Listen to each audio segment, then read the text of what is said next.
nothing ရာဒီဟိုရက်ပိုင်းလေးမှာနေသူတို့ရဲ့ flagship ပါဆိုတော့ဒီ nothing phone 3သူတို့မိတ်ဆက်သွားတယ်ဒါပေမဲ့ဖြစ်ချင်တော့ဒေါ်လာ990ကိုပြောရင်ဒေါ်လာ800ပေါ့မြန်မာငွေနဲ့ဒီရောက်တွက်မယ်ဆိုရင်340လောက်သွားတယ်ဆိုတော့ဒါက nothing လို့ brand နဲ့ရှင်လိုက်မယ်ဆိုရင်ဒီဈေးကနည်းတဲ့ဈေးတော့မဟုတ်ဘူးဆိုတော့ကျွန်တော်တို့ကအဲ့လောက်ဈေးမသုံးမဲနဲ့ nothing phone တစ်လုံးကောင်းကင်ကျင်တယ်CMF ဒီပါးကြောက်လည်းပြသိရမလားနည်း budget ဆန်တယ် cheap ဖြစ်တယ်ဆိုတော့လူတွေအတွက်လောစင်မှာရွေးလို့အကောင်းဆုံးလို့ပြောလို့ရမယ်ဖုန်းတစ်လုံးဘာရှိမလဲကျွန်တော်ထင်တာကတော့အဲ့ဒါဒီ nothing phone 3ပဲဖြစ်မှာထင်တယ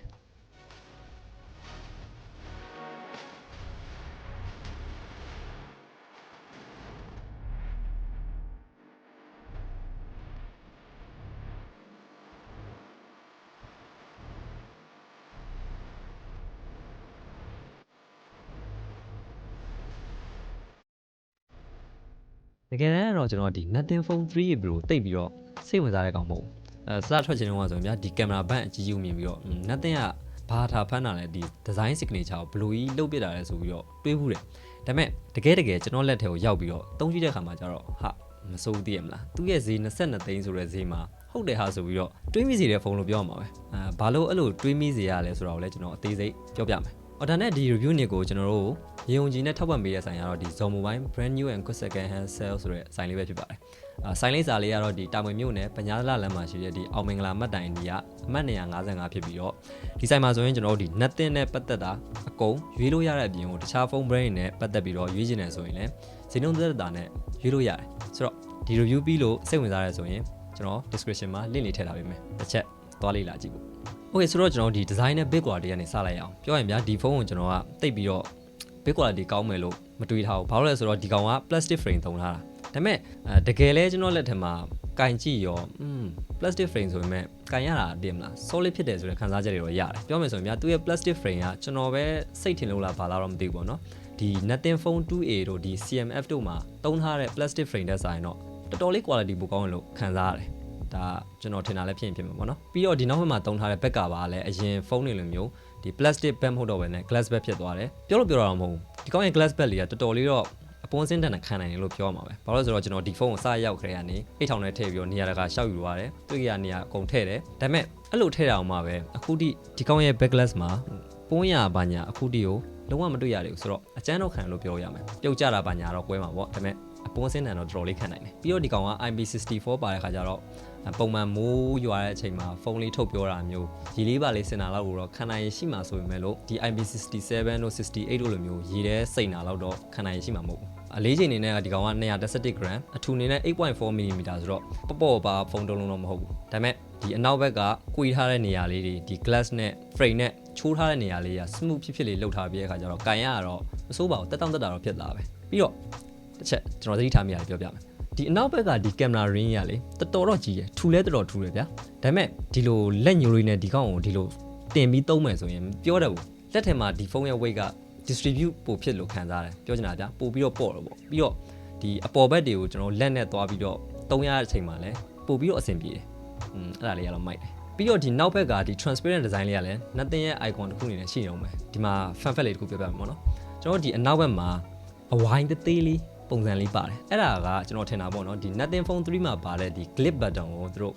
foreshadowing လုပ်ထားလို့ထင်တယ်ဟုတ်ရင်လည်းဟုတ်မှာပေါ့နော်ဒါကကျွန်တော်ထင်တာပြောပြတာထားပါတော့ပြီးတော့မြင်ရတဲ့အတိုင်းပဲဒီကောင်းရဲ့ camera ring ကအကြီးကြီးဒါပေမဲ့စပွဲပေါ်မှာတင်ပြီးသုံးမယ်ဆိုရင်ကျွန်တော်တို့ဒီစာရိုက်တာဘာညာမှာလုံးဝပေါ်ပဲမဖြစ်ဘူးအဲ့ဒါတော့တော်တော်မိုက်တယ်ဒီအပေါ်ဘက်တွေပါရရင်တော့နည်းနည်းတော့ဖြစ်တာပေါ့ဒီ keyboard နေရာလောက်ကိုရရင်တော့တကယ် stable ဖြစ်တယ်ပြီးတော့ဒီကောင်ရဲ့ဒီ cloud လေးထားနေရလဲတော်တော်လေးအဆင်ပြေလို့ပြောမယ်ဘာလို့လဲဆိုတော့ဒီကောင်ကဖုန်းကအကြီးကြီးဗျာအကြီးဆိုတော့ကျွန်တော်တို့ဒီ button လေးကအပေါ်တာရောက်နေမယ်ဆိုရင်ကျွန်တော်ကဒီလိုသွားနှိပ်နေရမှာဒါပေမဲ့ဒီကောင်ကကြတော့အလယ်နားလေးမှာထားပေးတဲ့အခါကျတော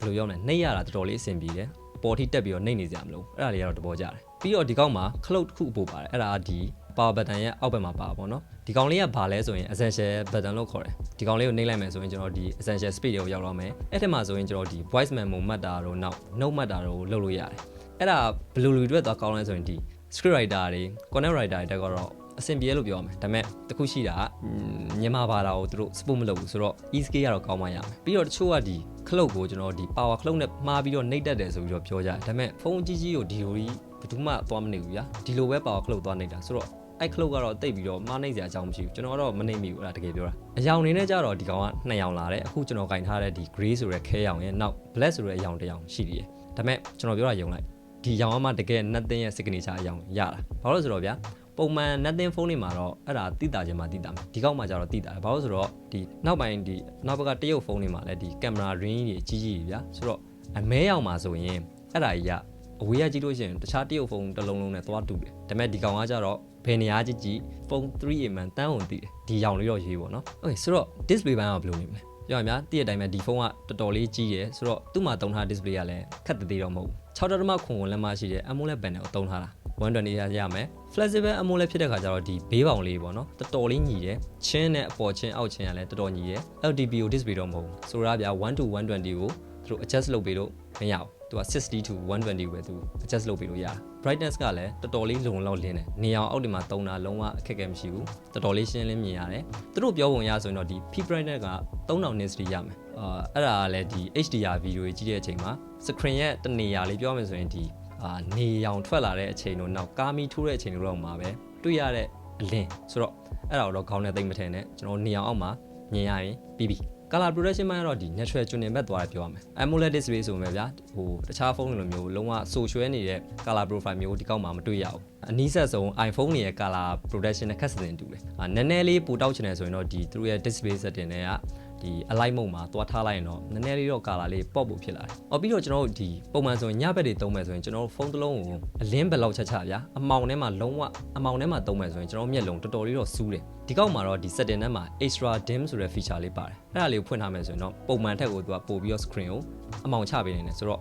ညဘက်တွေပါအဲ့လို့ရှိရင်တော်တော်လေးအဆင်ပြေသုံးရတယ်ဆိုတော့ခြုံပြောရရင်သူ့ရဲ့ display ကဒီ flagship level display တစ်လုံးဖို့မယ်လို့ဒီ22သိန်းဝန်းကျင်ဆိုတဲ့ဈေးမှာတော့တော်တော်လေးကောင်းတဲ့ display လို့ပြောမှာပဲ media consumption တွေအတွက်တော်တော်လေးအဆင်ပြေတယ်တော်တော် good တယ်ပြီးတော့ဒီကောင်က under display fingerprint နဲ့လာတာသူ့ရဲ့ position ကတော့နည်းနည်းလေးအောက်ရောက်တယ်လို့ပြောမှာဆိုပေမဲ့လို့ reliable တော့ဖြစ်တယ်မြန်လဲတော်တော်လေးမြန်တယ်ပြီးတော့ဒီကောင်က stereo speaker နဲ့လာပြောရရင်အပေါ်အောက်80 30လောက်သွားရဆိုပေမဲ့လို့ဒီ sound state ကတော့မဆိုးပါဘူးတော်တော်လေးကျယ်တယ် clarity လည်းတော်တော်ကောင်းတယ်အတန် quality လေးလည်းမဆိုးဘူးကျွန်တော်အတန်ကိုအဆုံးထိချဲ့ပြီးတော့နားလောက်မယ်ဆိုရင်တော့မှဒီ distort ဖြစ်သွားတာမျိုးတော်တော်လေးရှားတယ် audio ဘိုင်းကတော့ဗျာဒီ mid နဲ့ height တွေမှာတော်တော်လေး pronounce ဖြစ်ပြီးတော့ bass ကတော့သူ့မှာရှိတင်းရှိတိုက်တဲ့ပမာဏလောက်ကတော့ပါလို့ပြောမယ်ဒီ flagship တွေလိုမျိုးတော့အရင်ကောင်းနေတဲ့ quality တော့မဟုတ်ဘူးပေါ့နော်ဒါပေမဲ့သူ့ရဲ့ဈေးတန်းမှာတော့တော်တော်လေးလက်ခံပေးလို့ရတဲ့ quality လို့ပြောမှာပဲဆိုတော့ဟုတ်ပြီ display ကလည်းကောင်းတယ် speaker လေးကလည်းသူ့အတူမဆိုးဘူးဒါပေမဲ့ကျွန်တော်တို့တကယ်ဖုန်းလုံးဝယ်တဲ့အချိန်မှာတော်တော်များကြည့်ရတဲ့ဒီ performance ဘိုင်းအောင်ဘယ်လိုနေမလဲပြောရရင်ဒီကောင်ကသူ့ရဲ့ဈေးတန်းအနေနဲ့ချိန်မယ်ဆိုရင် performance ဘိုင်းနည်းနည်းလေးလိုတယ်လို့ပြောမှာဘာလို့ဆိုတော့ဒီကောင်မှာတုံထားတဲ့ SoC က Nothing Phone 3မှာတုံထားတဲ့ Snapdragon 7S Gen 3ပဲတုံထားတာဆိုတော့ဒီ raw performance ကတော့အရင်ကောင်းတဲ့ SoC တစ်လုံးမဟုတ်ဘူးဒီကောင်က efficiency ဘိုင်းကိုပဲဦးစားပေးထားတဲ့ SoC ရှင်ပြောရရင်တော့ဒီ MediaTek ရဲ့ Dimensity 9300တက်တော့နည်းနည်းလေးပိုကောင်းတယ်ဒါပေမဲ့ဗျာဒီဈေးမှာတော့ 7+ Gen 3လောက်လေးသုံးပေးတော့ပို့ပြီးတော့ကျေးဇူးတင်ပြီမှာပဲmobile hardcore gamer တွေအတွက်ဆိုရင်တော့ဒီ performance ကအရင်လုံလောက်တဲ့ performance တော့မဟုတ်ဘူးပုံမှန် daily test တွေမှာတော့ဘာပြဿနာမှမရှိဘူးစိတ်သွားတိုင်းကိုပါတယ် flagship ကင်နေတဲ့ဒီလူတစ်ယောက်ကိုဒီဖုန်းပေးသုံးမယ်ဆိုရင်တော့မှသူ့အတွက်ဒီနှင်းနေရလို့ခံစားမှာမဟုတ်ဘူးဒီ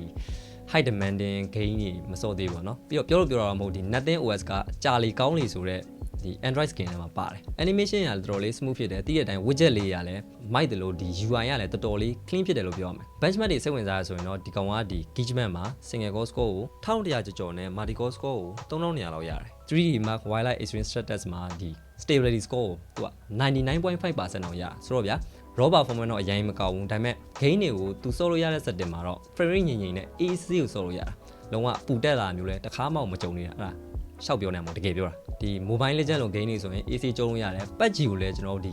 smooth graphic နဲ့ဆိုရင်90 fps နဲ့ AC စောလို့ရတယ် Genshin Impact တို့နောက် Wuthering Waves လို game တွေမှာသာကျွန်တော်တို့ဒီ30 fps လောက်မှာစောလို့ရပါဘောเนาะသူ့အန်သူမစိုးပါဘူးစောလို့ရပါတယ် play ပဲတော့ဖြစ်ပါတယ်ပေါ့ပြီးတော့ပြောတာမဟုတ်ဒီကောင်းရဲ့ camera ring ရလဲဒီ game စောတဲ့နေရာမှာတော်တော်လေးအသုံးဝင်တယ်ပြောမယ်မသိဘူးဗျာဒီလိုကင်ပြီးစောနေရတာကဒီ camera ring နဲ့တော်ပြီးတော့ဒီလိုထိန်းနေရတာကဖုန်းကိုပို့ပြီးတော့လက်ထဲမှာမြဲဆိုတဲ့ခံစားချက်ပိုရတယ်ဒါပေမဲ့ဒီ camera ring မှာ smash တွေပေးရတော့ပြန်တော့ရပါဗောလေအဲ့ဒါတော့တစ်ချက်ရှိတယ်ပြီးတော့ဒီကောင်ရဲ့ haptic motor လေးကလည်းတော်တော်လေး tight ဖြစ်တယ် strong လည်းဖြစ်တယ် gain တွေပါလေစောတာမျိုးဒီ keyboard မှာတိုက်ပင်ရိုက်တာမျိုးဆိုရင်ဒီကောင်ရဲ့ haptic motor ကောင်းတာကိုတော်တော်လေးခံစားမိတယ်ဟုတ်ပြီ gain လည်းသူ့အတူစောလို့ရဆိုတော့ဒီကောင်ရဲ့ battery life ကဘယ်လိုနေမလဲပြောရရင်ဒီကောင်မှာ 9000 mAh ပါတာ silicon carbon battery တော့မဟုတ်သေးဘူး9000 mAh ဆိုတာကြတော့ဗျာဒီနှစ်ထွက်ထားတဲ့ဒီသူ့ရဲ့ class မှာရှိတဲ့ဖုန်းနဲ့ရှင်မယ်ဆိုရင်နည်းနည်းလေးနည်းနေလို့ပြောရသူများဆိုရင်6000နေသွားနေပြီတချို့ဆိုရင်6500 9000နေထိသွားနေပြီဒါပေမဲ့မပြောတတ်ဘူးဒီကောင်းရဲ့ Snapdragon 7S Gen 3ရပဲ power efficient အရင်ဖြစ်လို့လား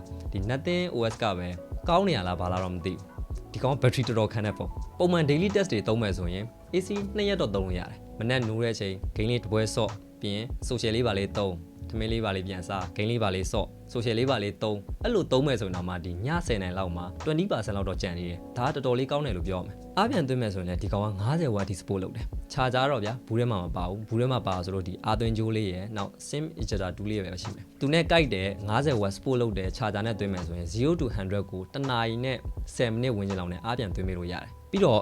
ဒီကောင်ရဲ့ type C ဘောက်ကနေ C2C ဂျိုးနဲ့ပေါ့နော်ကျွန်တော်ဒီ gadget တွေဒါမှမဟုတ်တခြားဖုန်းလုံးလည်းအားပြန်သွင်းပေးလို့ရတယ်တစ်ချက်ပဲဒါကကျွန်တော်ကြီးများလည်းဖြစ်မှာပေါ့နော်ဒီဈေးမှာ wireless charging လေးတော့ပါစီခြင်းသားရယ်ပြောတတ်ဘူးပါရင်တော့ပိုကောင်းတာပေါ့ဟုတ်ပြီပြောလိုက်တာအခုဒီဖုန်းကို Pro ဖုန်းမှာဆိုပြီးတော့ကျွန်တော်တတ်မှတ်လို့ရမယ့်နေရာတနေရာမှမရှိသေးဘူးသူ့နာမည်မှာဗျာ Pro ဆိုပြီးပါတယ်ဆိုတော့တနေရာမှာတော့ Pro ဆန်နေမှကိုဖြစ်မှာဘယ်နေရာမှာဖြစ်မလဲဟုတ်တယ်အဲ့ဒါကင်မရာပဲဒီကောင်ကပြောမယ်ဆိုရင် triple camera setup နဲ့လာတာ main ရယ် ultra wide ရယ် periscope ရယ်သုံးလုံးပါတယ်ပေါ့နော် ultra wide ကလွယ်ပြီးတော့ဒီ main ရော periscope မှာပါ OIS ပါတယ်ကျွန်တော်ပုံတွေရိုက်ကြည့်ရောက်ကလည်းတော်တော် impressive ဖြစ်ဖို့ကောင်းတယ်လို့ပြောမှာဒီ main camera နဲ့ထွက်လာတဲ့ပုံတွေကဒီ daylight မှာရောဒီ low light မှာပါတော်တော်လေးကောင်းတယ်ထည့်ပါတယ် HDR performance တွေကောင်းတယ်ဒီ color science မိုင်းကလည်းမစိုးပါဘူး over process လို့မျိုးထည့်ဗျာဒီ natural လုပ်ဘက်ကိုပို့ပြီးတော့သွားတယ်အခုလိုမျိုးဒီ low light shot တွေမှာဆိုရင်လည်းဒီ white balance တော်တော်လေးမှန်တယ်ဒါကတော်တော်လေးသဘောကျဖို့ကောင်းတယ်ပြီးတော့ဒီ 3x periscope lens ရဲ့ quality ကလည်းတော်တော်လေးကောင်းတယ်ကောင်းဆိုရင်ဗျာဒီကောက်မှာတုံးထားတဲ့ periscope lens ရဲ့ sensor ကဒီအခုအစ်ထွက်ထားတဲ့ Nothing Phone 3မှာပါတဲ့ sensor တဲ့တောင်မှနည်းနည်းလေးပိုကောင်းနေတယ်ဒါပေမဲ့ဟိုကောက်မှာပါလာတဲ့ AS Gen 4ရဲ့ ISP ကဒီကောက်ထက်တော့ပိုကောင်းမှသိကြတယ်ဆိုတော့ပုံထွက်ပိုင်းမှာဘယ်လောက်ထိဟိုကောင်ကပိုကောင်းမလဲဆိုတော့ကျွန်တော်တစ်ချက်စောင့်ကြရမှာပေါ့နော်။အော်ဒါနဲ့ Nothing Phone 3 review လေးကျွန်တော်တို့မကြခင်လာဖို့ရှိတယ်ဆိုတော့ကျွန်တော် channel လေးကို like and subscribe လုပ်ရတယ်ဆိုရင်တစ်ချက်လောက်လုပ်ပြီးတော့ပါဦး။ဗီဒီယိုအများကြီးလာမှာပေါ့နော်။ Okay လောလောဆယ်ကြည့်ရတော့ဒီကောင်ရဲ့ telephoto lens ကနေထွက်လာတဲ့ပုံတွေကတကယ်အားရဖို့ကောင်းတယ်။ညဘက်မှာတယ်ရီနဲ့ရိုက်မယ်ဆိုရင်တော့မှာဗျာအခုပြထားလို့မျိုးတော်တော်လေးကောင်းတဲ့ပုံတွေထုတ်ပြီးနိုင်တယ်။ detail တွေလည်းတော်တော်ကောင်းတယ်။ portrait mode မှာဆိုရင်လည်းအခုပြထားလို့ပဲ HD detection တွေတော်တော် good တယ်။လူကချောနေရလဲပါကောင်းပါနိုင်တယ်ပေါ့ထားပါတော့ skin tone လဲတော်တော်လေးမှန်တယ်ကောင်းတယ်လို့ပြောမှာပဲသူ့ဈေးတန်းကင်မရာနဲ့ရှင်ပေါ့ကျွန်တော်တိတ်အားမရတဲ့အပိုင်းကတော့ဒီ ultra wide လို့ပြောမှာပဲဟိုနှကောင်နဲ့ရှင်လိုက်မယ်ဆိုရင်နည်းနည်းတိတိတတာလေးပို့ပြီးတော့အားနေလို့ပြောမယ်ဒါပေမဲ့ ultra wide တစ်လုံးအနေနဲ့ပဲကြည့်မယ်ဆိုရင်တော့မစိုးပါဘူး detail လေးတွေကောင်းတဲ့လောက်ကောင်းတယ်ပြီးတော့ဒီကင်မရာအားလုံးကနေထွက်လာတဲ့ပုံတွေရဲ့ color profile ကတော်တော်လေးတူတယ်ပြောမယ်ဆိုရင်များဟိုတရောင်ဒီတရောင်ဖြစ်မနေဘူးပေါ့ဗီဒီယိုပိုင်းကတော့ဒီ periscope ရဲ့ main ရဲ့ကတော့ 4K 30 fps နဲ့ရိုက်လို့ရတယ်ဆိုမဲ့လို့ ultra wide ကျတော့ဒီကောင်တွေက8 megapixel မို့လို့လာတော့မသိဘူးပေါ့နော်1080p 30 fps ဒီပဲဒီကောင်တွေရိုက်ခွင့်ပေးထားတယ်4K 30 fps မရအောင်ဒါလေးကတော့ပြောရင်တိတ်တော့မကြိုက်ဘူးနည်းနည်း pro ဆန်တဲ့ဖုန်းလုံးပါဗျာဒီလိုကကြောင်ဖြစ်နေရလေးကနည်းနည်းတော့ဟိုဖြစ်တာပေါ့